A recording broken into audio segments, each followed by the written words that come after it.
just personally, this is very exciting for me. I was just telling Amit that when we spoke on the phone, I did not know if I was going to be here or not. And Baruch Hashem, Erev Shabbos, very, very grateful. I felt so much better. And we made a plane ticket. And I was saying that the alarm did not go off this morning. And Baruch Hashem, just in time for me to be able to catch the flight. So I'm very, very grateful. I just want to personally give a very, very special thank you to Amit, because I had gotten phone calls from some of the girls who have come on the Chizuk mission, the 5 Towns girl, Erin Friedman, and how do I say Leah J? Leah J is Leah Drasselowitz, okay? So these girls came to me, without exaggeration, I don't know where I was someplace here, and they literally, I was at Suri Schwartz's house, we were doing a chabura, and they bombarded me. They didn't just say, you have to, hear this woman, but they bombarded me and said, you really, really need to bring her on board. And I just personally am so excited to be able to, I'm introducing a person that all I know is from the inspiration from all these other girls. And Amit, Emet Hashem, is not only going to be speaking for us now, but Emet Hashem, she's going to be speaking for us in Boca. We have a Boca retreat coming up January 6th to the 8th. And it's awesome. So she's going to be one of our very, very special speakers. You don't even know me, but I'm on your Tomer Devorah group. She's amazing. Oh my gosh. Okay. Yay. Okay. So without further ado, Esty Stoller, I think, wanted to say something. Esty, and if not.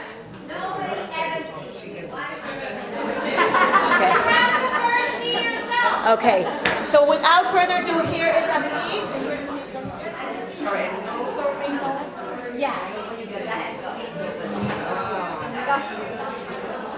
All right, ladies. Thank you so much. Thank you for having me, involving me, making me part of it. So here we go. There was a husband, and he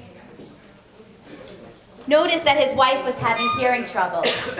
And he broached the topic with her, and every time he would say something, she would get upset with him. But it was getting frustrating at home. And so he decided he was going to surprise her. And he goes to the place where you buy hearing aids, and he tells them, listen, I want to buy hearing aids for my wife. I think once she tries them on and she realizes what life could be like, it'll just be so much less frustrating. And so they tell her, okay, well, bring her in. We have to test it to see how high it goes and what the volume is and everything. He says, no. It's got to be a surprise. So they tell him, well, we need to know, from where she can hear from so that we can be able to make the part. He says, you know what? I'll test it out for you. I'll get back. I'll let you know how many meters she needs. Okay, fine. He goes home. He walks into the door, and he says, hi, Miriam. What's for lunch today? No response. So he says, okay, I know that she can't hear from so far away. Hangs up his coat, walks into the living room. Hi, Miriam. What's for lunch today? Goes, wow, Mom, she can't hear it. So even so close to her. Walks into the kitchen, comes right behind her and says, hi, Miriam, what's for lunch today? She looks back at him and says, what is your problem? I already told you 3 times, chicken and rice. Very often, we look at the world around us and we think to ourselves, you know what? I'm gonna fix it. I'm gonna change that person. I'm gonna make this better. I'm gonna make that better. I have all of these ideas about how I'm going to change everything around me. And the hardest place to look is to look inward and see that if there's something I can identify about myself, that by changing myself, I can then impact everyone around me. They did an incredible study where they took, it's a little bit gross, but they took sweatsuits, and they put sweatsuits on people who were going on the treadmill, so it would get really sweaty, and they put sweatsuits on people who were skydiving. And then they took the samples of the sweatsuits that smelled like nice geschmack sweat, and they put other people into an MRI machine to measure their brain, what's gonna get turned on and turned off, and they exposed them to the smell. When they exposed them to the smell of the people who were on the treadmills, so there was just like, ugh, it's kind of a bad smell, but nothing else lit up in their brains. When they exposed them to the same equally gross smell of the people who had gone skydiving, all of a sudden the people who were calmly relaxing underneath this machine smelled that sweat, and their fear and stress areas of their brains lit up.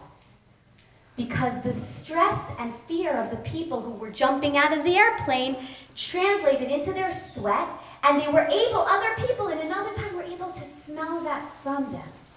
And so we want to make our world a better place. It starts from in here, in what I'm going to push out into the world. We know the famous question that we just had. Yaakov Avinu, he struggles with the Malach. He fights the Malach HaMaves, such a scary Malach that Rabbi Nachman said that I don't think if they asked me if I could come back to do any other kinds of tikkun, but I'm too afraid to be able to look the Malach HaMaves in his face.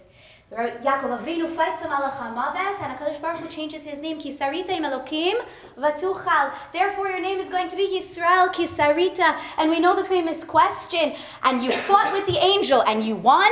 So therefore, your name is fighter. No. Why don't you make my name winner?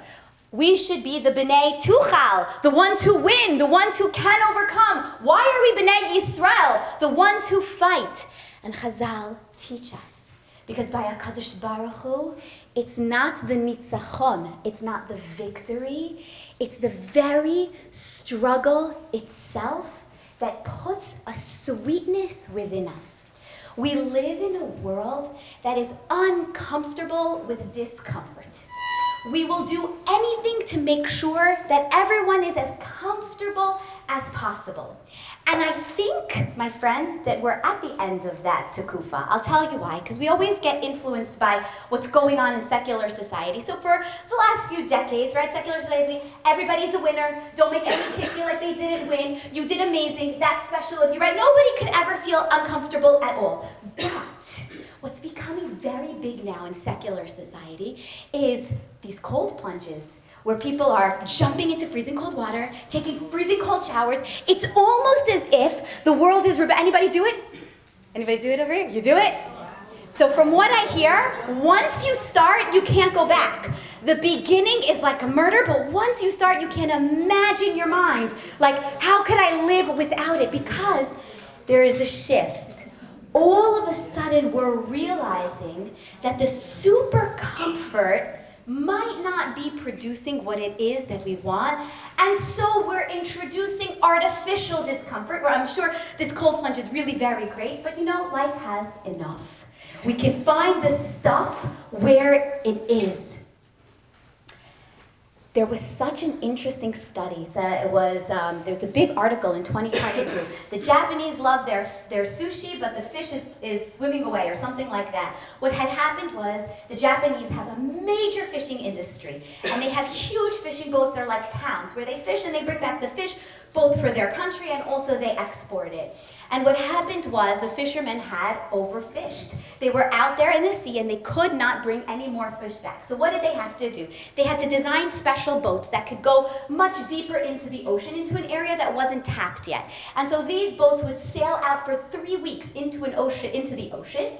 And what they did was they didn't want to leave the fish on dock for 3 weeks. So they built these like pools at the bottom of the boat, and they would fish the fish, put them into these pools, and 3 weeks later they would swim. The fish would come back. They were swimming in this pool at the whole 3 weeks, and then they would come back. They would open the water from underneath, and there was a reshet, a net that would just leave the fish over there. So they do it, and they catch all of these fish. They come back. It's about a month and a half till they get back. And they put the fish on the market, and the fish are not tasty. Now, it's not like us, we put all the spices and the tomato sauces and the teriyaki sauces and everything where we don't even taste the fish itself. We're tasting all the other stuff. And the Japanese, they eat it raw. Their moms taste the fish. And they said, this is not tasty. This is not edible. It's not good fish. Whereas we want the better fish. This is not sellable. And so they brought the marine biologists and all of the scientists to come to figure out what's going on. Why wasn't the fish good? And they came up with this theory that because for the 3 weeks that the fish were traveling back in their underboat pool that they had, it was with fresh water, not with salt water. And because the fish had been drinking the fresh water, that changed the texture of their flesh. Okay, fine. So they said, it's not a big deal. We can make it into regular seawater. There's plenty of it. They fill those vats up with seawater, take out the boats again. A month and a half later, they're back, and they put the fish on the market. And still, it's a little better than the other, but it's not tasty. It's not edible. And so again, the scientists are on there testing, trying to figure out what could it be, why? And they come up with an idea.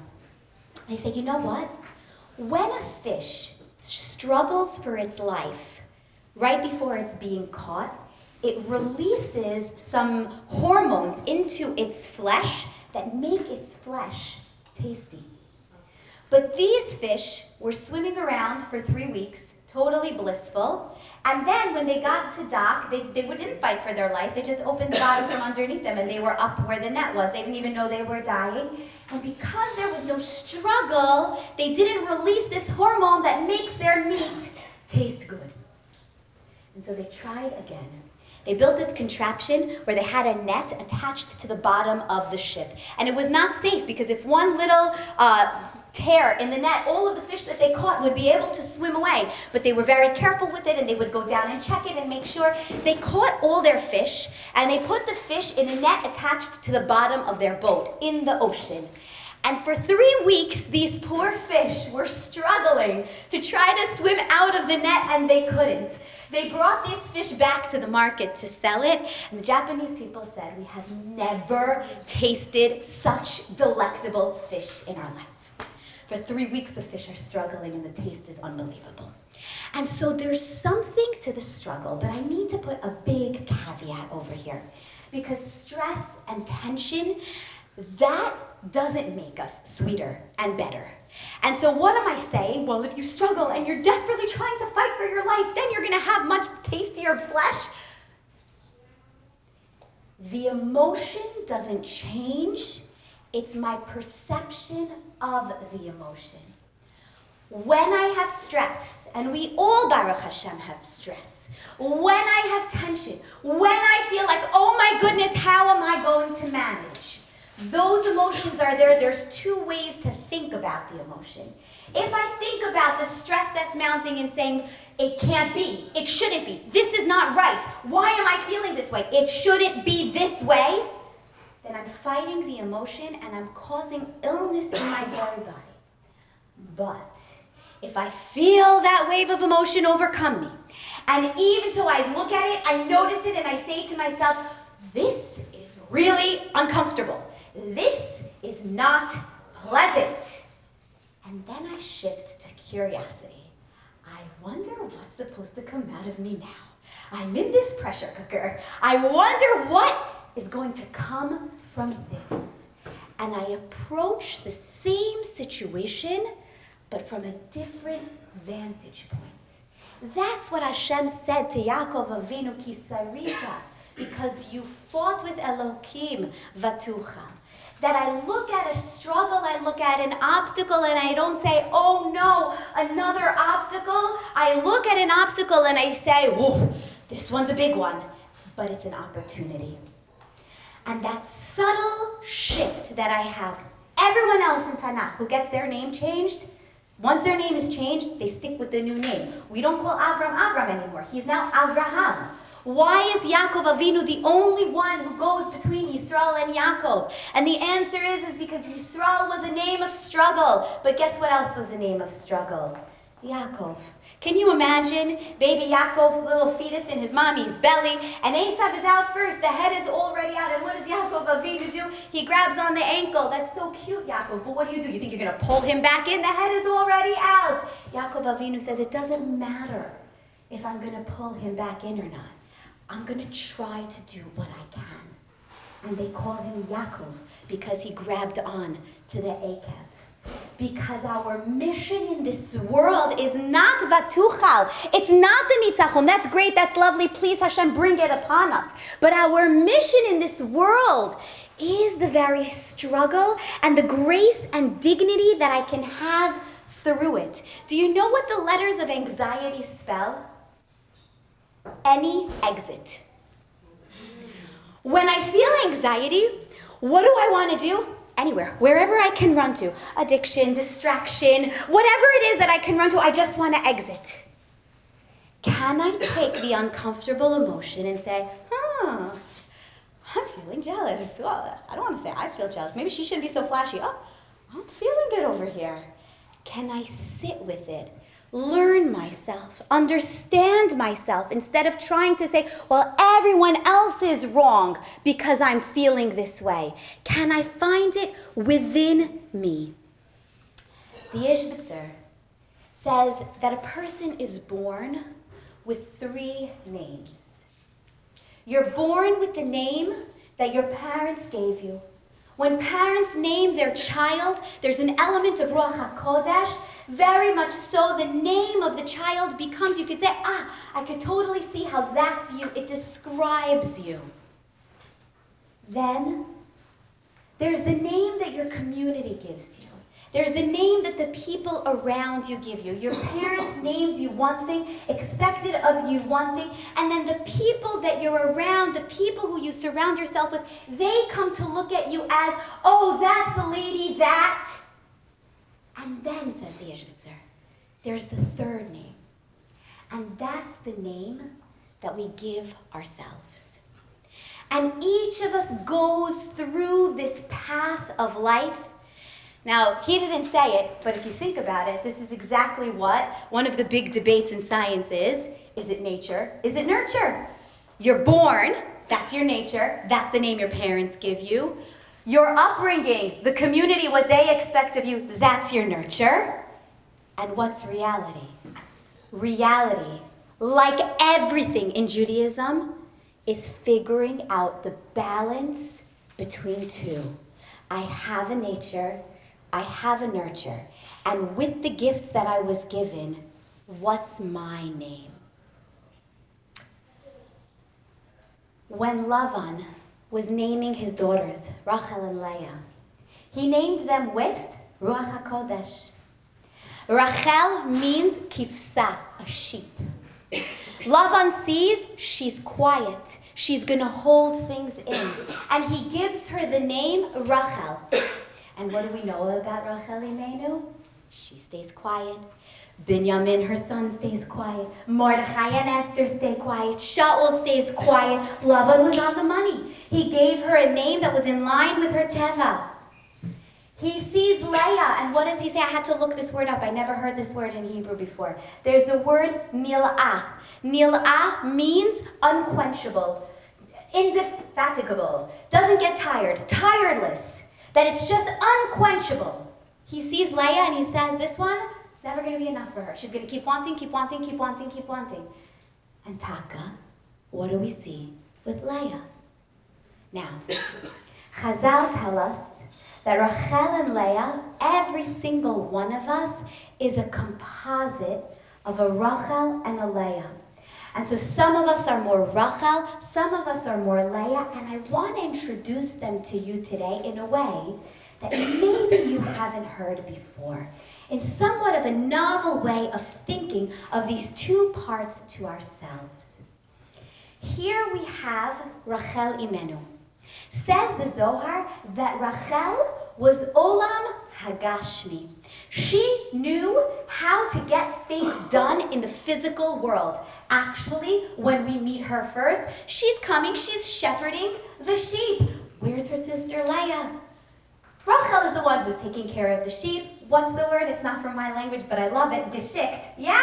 She's super geschickt. She knows how to take care of everything around her. Rochal is the girl who, and again, we're not going to go deep into this idea, but she's the girl who sees her husband. She wants Yaakov Avinu. He gets her to kiss her right away. She's got him wrapped around her finger. She knows what she wants. She's going to get it. She's making things in this world move. Not only that, she knows she's going to have trouble when she brings him home, and she tells him, let's have tachbulot. Let's figure out what we're going to do. We're going to make simanim. I know what my father is going to do. She's figuring everything out, and guess what? It works out for her. Not only can she figure it out, but it is working out for her. So let's leave her on screen number 1 and let's look at Leah. Leah hears she's supposed to marry Esav. She hears what Esav is all about. She doesn't go and get a makeover. She doesn't go and do, what does she says? Okay, this is a really difficult situation. You know what I'm gonna do? She opens up her Tehillim, Ritzifos, the whole Sefer Tehillim without talking. She's 3 times a day davening the whole time until her eyelashes are falling out because she's davening all day long. She says, I don't need to engage in this world. Obviously, it's Me'et Hashem. And so I have direct correlation with Hashem. I'm directly connected to Him. The reality is so scary, but when I'm here with my sitter, connected, reality doesn't matter. I can change it here and now. And guess what? She's successful. And she marries Yaakov without having to do any different kinds of calculations. And then she has a child. Re'u, Ben, look, I have a child. Shimon, Shama, Hashem. She's having children left and right. And who's she talking to while she's having the children? Hashem. Her relationship starts out, the first conversation that we have between her and her husband, it's like they have Shalom Bayit, the first morning after. And she's there, she's like, I've got my sitter, I've got my Tehillim, I'm gonna make it work. And we see, time after time, she does make it work. She's having child after child, but something is missing. Rachel Imenu, for the first time in her life, experiences not getting what she wants when she expected it to come. Everything in her life worked out for her right on cue. And now she's married to Yaakov, but she can't have kids. And this is the first time that she says, well, what should I do? Just give me an action. Tell me what I should do. And there's nothing to do. She goes to her husband and she says to her husband, do something. And what does Yaakov Avinu say to her? Hatachat Elokim ani? Am I in the place of Hashem? And the Mefarshim jump on Yaakov Avinu. How could you speak like this to a woman who's in pain? How could you do this, says the Ramban. That was the first time, those words, was the first time Rachel Imenu opened up a sitter. For the first time in her life, Rachel Imenu needed to daven for something. Yaakov told her, there's nothing in this world that you can figure it out and make it work. You need a nes, me'al hateva. You have to speak to HaKadosh Baruch Hu. And Rachel Imenu changes her teva of the quiet one that doesn't speak and starts to speak to Hashem. Let's go back to Leah's screen. Leah is married to Yaakov. She got what she wanted. She's having tzaddik after tzaddik after tzaddik. And she's so tznu'ah, the perfect, frum lady, like every ideal. She's tznu'ah, but she's also sunu'ah, hated. She's struggling in her shalom bayis. And what's she supposed to do? Shalom bayis requires not me talking this way, me talking this way. Her sister Rochal comes to her after Reuven brings her the dudaim. Her sister Rochal comes to her and says, can I have your dudaim? How perfect, Rochal, is this? There's a segula, I'm on it. That's Rochal. No, I don't want to say the whole Sefer Tehillim. Can you just give me a segula? What's the segula? I'll get the flowers, I'm on it. And Leah looks at her sister and says, wow. Look, Yaakov is always going to her tent. Yaakov goes, I have to learn from her. And for the first time, Leah Imenu says, instead of just giving the flowers, which would be very Leah-esque, she says, I'll make an iska. I'll make a deal with you. I'll give you my flowers for a night with Yaakov. And Rachel says, okay, I have the segula, it's fine. And that night, Yaakov Avinu is coming home, about to go to Rachel's tent. And if you look at the words of Leah Imenu, you can almost feel her pain in going so out of what's natural to her. Here, Leah has decided that she's going to take a step for Shalom Bayis. And what does she do? Yaakov is on his way to Rachel. Vatetze Leah. She goes out of her comfort zone. And what does she say?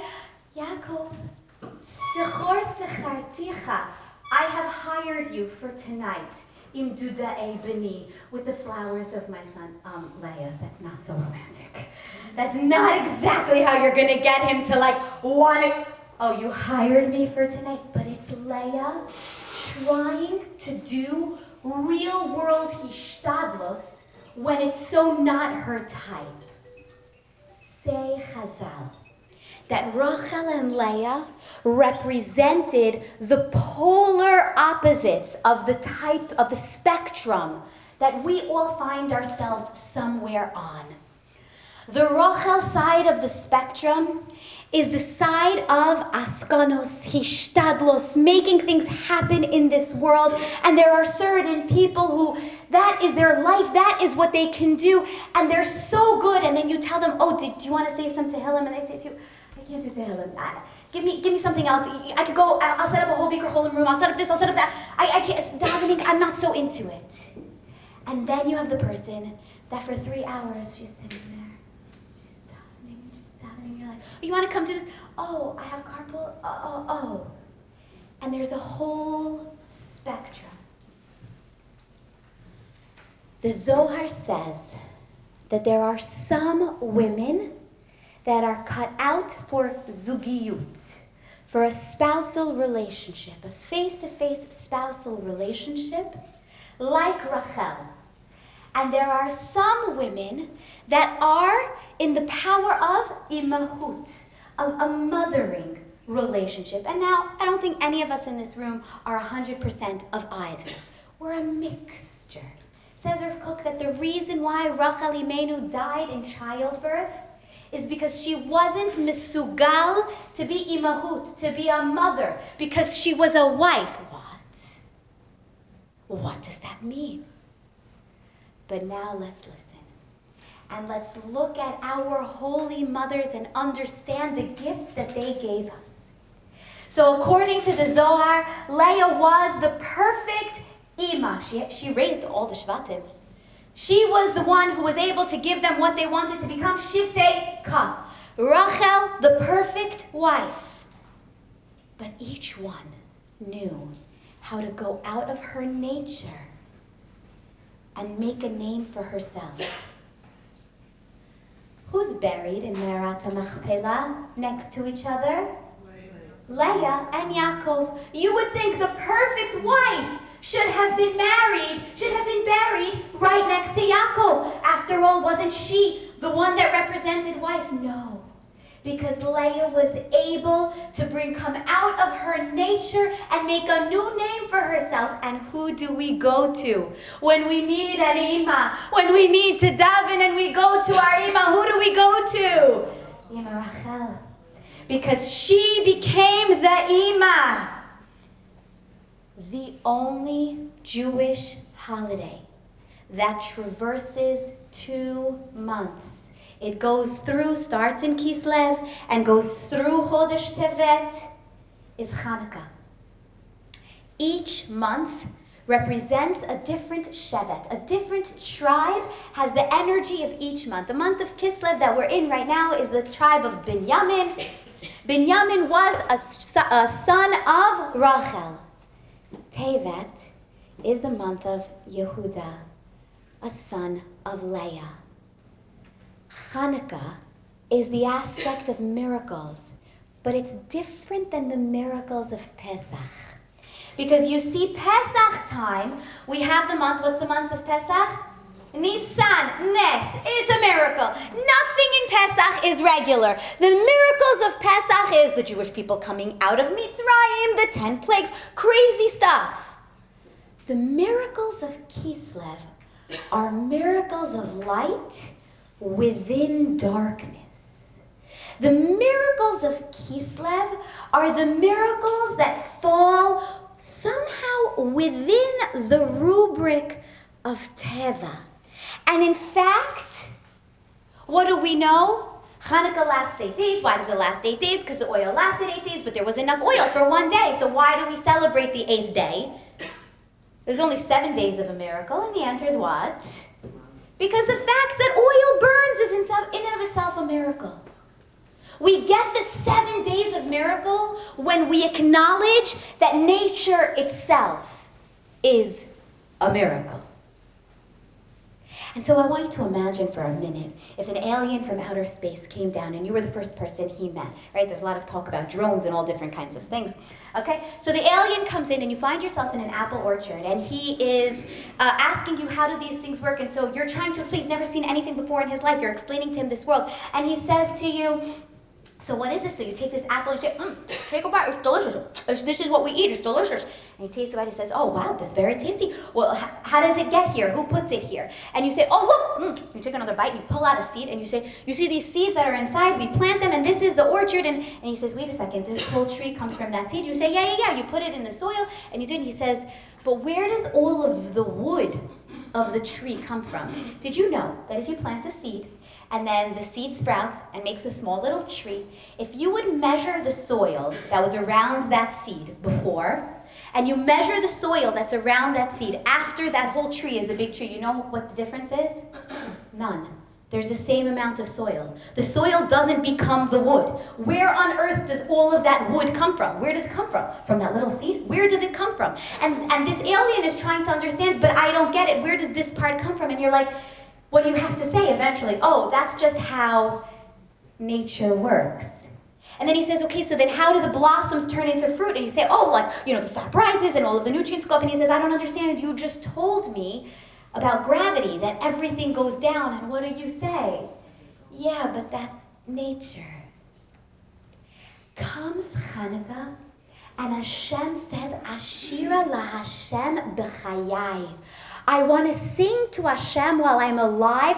Being alive means that I go through the Yisraels of this world, the struggles of this world. I sing to you, Hashem, within the struggle, because within the very struggle, within the nature of this world, you can make for me a nes. You can make for me a miracle.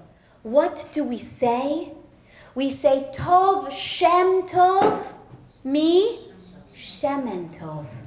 On Hanukkah, what do we light? So the Gemara says, if you want, you could light with one candle. One candle is enough per night for the whole household. If you want to do better, you could do it, can go in ascending order. You want to do better, it could be everyone in the household does it. And if you want to do Mahajin, Mina Mahajin, you could do, and it goes in ascending order, and you can do it with olive oil. That's not usually how halacha is. Usually how halacha would say, you should do it in ascending order with olive oil, and if you can't, then this is okay, and if you can't do that, then this is okay, and if you can't do that, then this is okay. Because what Hanukkah is this idea of Tov Shem Tov, Mi Shemen Tov. On the first night of Hanukkah, there's a little shemen. Can I come out of my nature? But I thought that this is who I am, and this is what's going to be, and I thought that that's who he is, and that's who he's going to be. And I thought, well, that's that kid, and that's what they're going to be, and that's that mother-in-law, and that's what she's going to be, and that's it. Can I understand that a person can come out of their nature, can rise to the top like Shemen? Can I come out of my nature? There was a chassan and a kala. They were engaged to be wed. Their chasana was in 2 weeks. The chatan kept not feeling well, weird things going on, and everyone's making fun of him, pre-wedding jitters, until he decides he's going to go to the doctor, just get it checked out. Doctor doesn't like what he sees, sends him to specialists. Specialists come to him and with a very grim face say to him, we're very sorry to inform you, but you have a very rare genetic illness, and once it gets triggered, which it's now triggered, you have maybe 2 to 3 months left to live, and there's no cure. Devastating. What happens in this situation? He was supposed to get married in 2 weeks, and now he's being told instead of planning his wedding, he has to plan his funeral. And what does he tell the kala? And so after crying it out with his parents, he calls his beloved kala, and he says to her, listen, I want to speak to you. I have to tell you something very difficult. What is it? And she sits and he tells her that he's been diagnosed with a terminal illness. He's been given 2 to 3 months to live. And he says to her, I just want you to know that all I want is your happiness. I completely understand that you're probably not going to be able to go through with the wedding. I have zero hakpada, nothing. Like, I just want your happiness. We'll spend the rest of our time together davening for your happiness. She looks at him. What is a young kala? What's she supposed to do? What's she supposed to say? She cries with him and says, I'll get back to you. She goes home. She tells her parents and her, they're all crying together. And she says to them, I think maybe I should still marry him. And they look at her and they say, sweetheart, you're 20 years old. You can't be a 20-year-old widow. We'll stay with him. We'll stick with him. But you can't put yourself into this situation. She feels uncomfortable. Something is propelling her. She says, can I meet with Rav Moshe Feinstein? This is when he was still alive. Her father makes a meeting with Rav Moshe for her. She goes in and she tells Rav Moshe the whole situation. Rav Moshe looks at her and says, I cannot tell you what to do, but I can give you a bracha that if you marry him, you'll have children. Is that a bracha? Like, doesn't that kind of make it even more difficult? What's she supposed to do? She doesn't know what to do. She tells her parents, but he didn't tell me not to do it. He also gave me a bracha if I do it. Her parents told her, you know what? Whatever you decide, we will support you in every way. She thinks to herself, and by the next day, she decides, if Rav Moshe gave me a bracha, I'm going to marry him. Maybe there's something he shouldn't die childless, and I'll help him that he shouldn't die childless. She calls him up and she says, chin up, wedding is still on. We're gonna dance through this. Wedding is on, they get married. You can imagine the tension, the emotions at this chasana. Sheva brachos, wow. I mean, this husband, how could he marry her? Her in-laws, they're obsessed with her. How could any, who is this girl? And everything is incredible, wonderful. Every second that they have together, it's not regular Shana Rishona. Every second they feel like they're living on borrowed time. 1 month after the chasana, he goes for a checkup, and the doctors look and they say, this is so strange. All of your vitals are the same. It's stable from last month. Usually it goes down, and they say to him, look, it all stayed the same, but we're just telling you that the way this disease is that out of nowhere it can like rapidly degenerate, and that's it, so don't get your hopes up. Okay. Soon she finds out she's expecting. He's going for his 1 month doctor's appointments. She's going for her 1 month doctor appointments. And Baruch Hashem, both of them are coming back with good news. The doctors are besides themselves. How could it be that you're still alive? No one is ever alive this many months after their diagnosis. Baruch Hashem, 9 months go by. She gives birth to a baby. Brit Mila, and everybody is so happy, and doctors are like, we can't believe this. It's been a full year since your diagnosis, and everything is stable as to what it was. We've never seen such a thing. After all of the getting things together, things start to slow down a little bit after the birth of the baby. She and her husband are blissfully in love with their family that they have, and life is very different a year after you're married and there is a child, and her fear of, well, what does it mean to be a widow, and now I'll also have a child. She turns to her husband and she says, you know, Moshe gave a bracha that I'll have children in plural. Maybe we should wait a little while before getting pregnant again, so that at least you could get to know him, he could get to know you, he's so young. They talk about it, back and forth. Can we manipulate the bracha in this capacity? But they're uncomfortable. I don't know, can we do this? Should we do this? What should we do? She goes back to Rav Moshe. And she says to Rav Moshe, I'm the kala, remember you gave me a bracha, my husband is still alive, everything is still stable, we have a child. And she says to him, Rav Moshe, you told me children, plural, we're torn. I'm thinking to maybe not get pregnant again right away. Wait a little bit till he's a little older. Rav Moshe says to her, Lo osim tachbulot im brachot. We don't make calculations with blessings. I gave you a bracha, but you have to live your life straight. So she goes home, and she tells her husband, we're going to continue like how we were. Whenever Hashem blesses us, he'll bless us. Soon after, she's expecting. Still, she's going for her monthly checkups, he's going for his. Both of them are coming home with good news each time. 9 months go by, baby is born, massive simcha. Look at this. Again, the doctors are besides themselves. How are you still alive? It doesn't make sense. And they now have a family of 4. They have their toddler, they have their newborn. Life is good, life is cute. Their baby turns 6 months old, and her husband's health takes a rapid turn for the worst, and he dies, leaving her 22 years old with a 2-year-old and a 6-month-old. It's a massive tragedy for the community. The grief is palpable. Everybody is so, how could this be? And new life continues. She's single mothering, she's healing her heart. And time passes. Someone comes to her and says, your children need a father, and you need a husband. It's time to start dating again. At first she says, no, I can't, no way. But eventually, she comes, eventually she accepts, and she's set up with a young man who knows that she has 2 children, that her first husband has died. And she gets set up with this young man, and they go out on a date, and the 2-hour coffee date in the hotel lobby turned into a 5-hour date. They were just schmoozing. Like, everything was like, they had this to talk about, that to talk about, the other to talk about. They didn't talk about her situation at all. It was just a date, but there was so much to talk about. They clicked so quickly. Second date, she brings up the fact, I have 2 children, and I'm still, going through my wounds as an almana.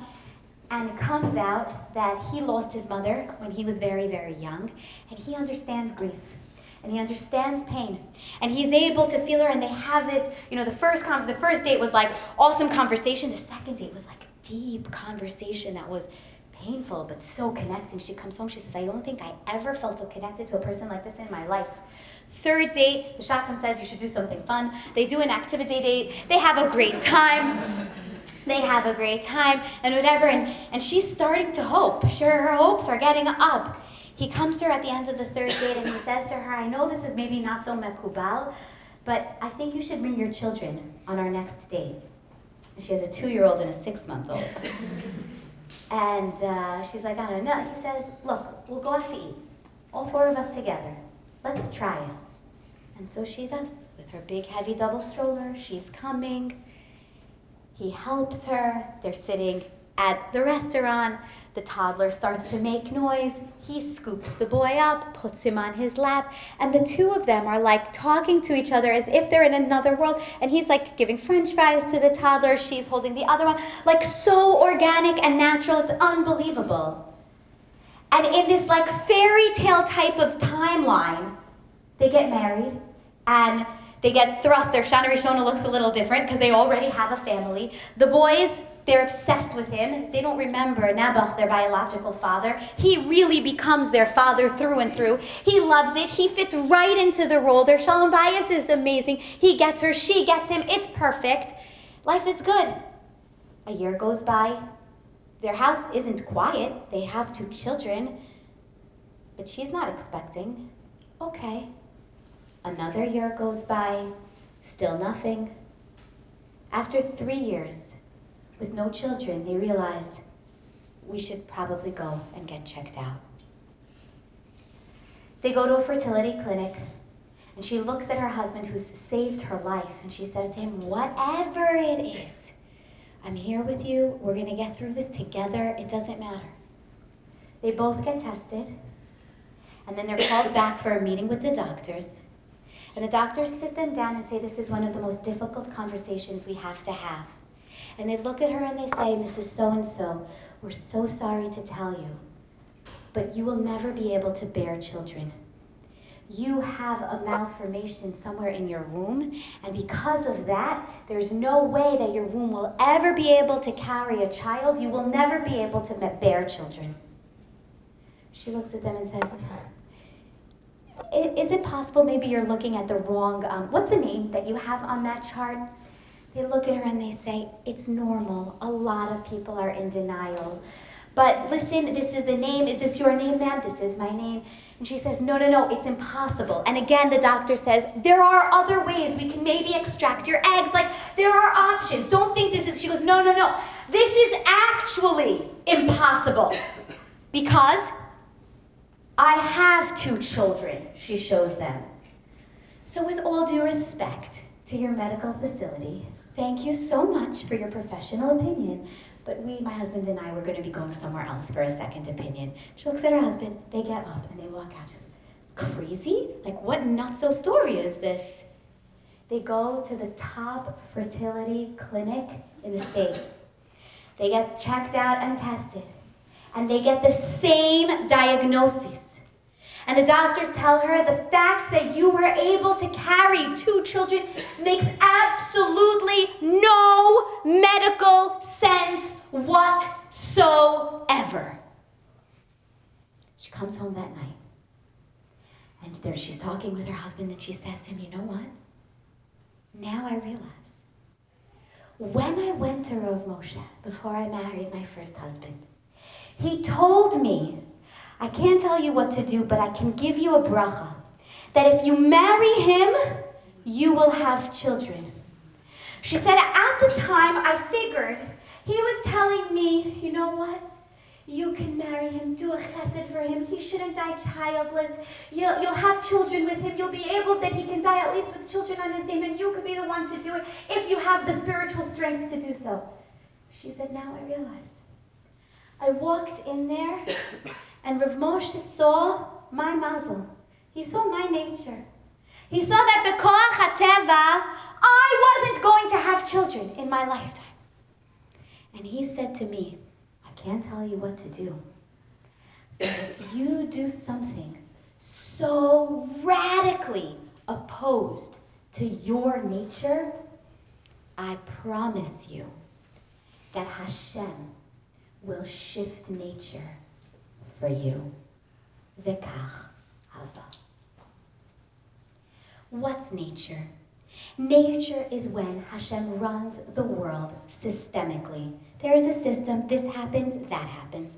What's a nes? Nes is when Hashem runs the world not systemically, in disarray. Says HaKadosh Baruch Hu, that if you can look at my systems, if you can look at the systemic way of the world and see me inside of that, once you realize that nature itself is a big old joke, then Hashem says, now that we're on the same page, I'll throw out nature for you. Hanukkah is the festival of light in the darkest month. Because HaKadosh Baruch Hu is telling us that our eyes tend to deceive us. We think we know something, we think we see something, but when it's in candlelight, everything looks different. Everything changes. Hashem asks us to look at Hanerot Halalu Kodesh Hem, to look at this world through the lens of Kedusha, to look at this world to be able to see HaKadosh Baruch Hu in everything we do, to look at our struggles, to look at the people who give us our struggles, to look at, did you hear of the Segula? That if you don't complain from Rosh Chodesh Kislev until Zos Chanukah, you get a miracle. Anyone heard of that one? Okay, so starting from now, Hashem protects you. We're going to start it from now for this group of ladies right over here. If you don't complain from now until the end of Hanukkah, if you don't complain from now until the end of Hanukkah, you get a nes. So every year I hear this segula. I understood the science of it this year.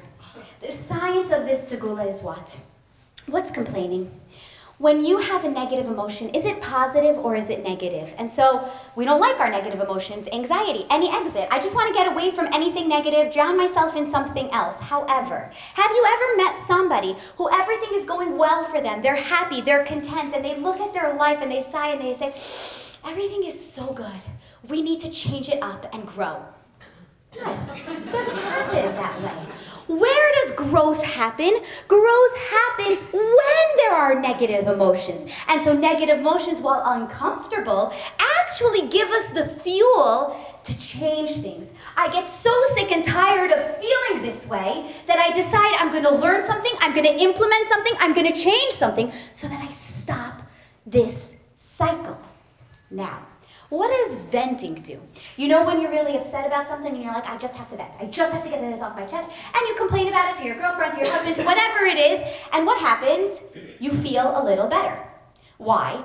Because venting lowers the intensity of the negative emotion. And so there's a little bit of a diffusion and you feel a little better. But what happens?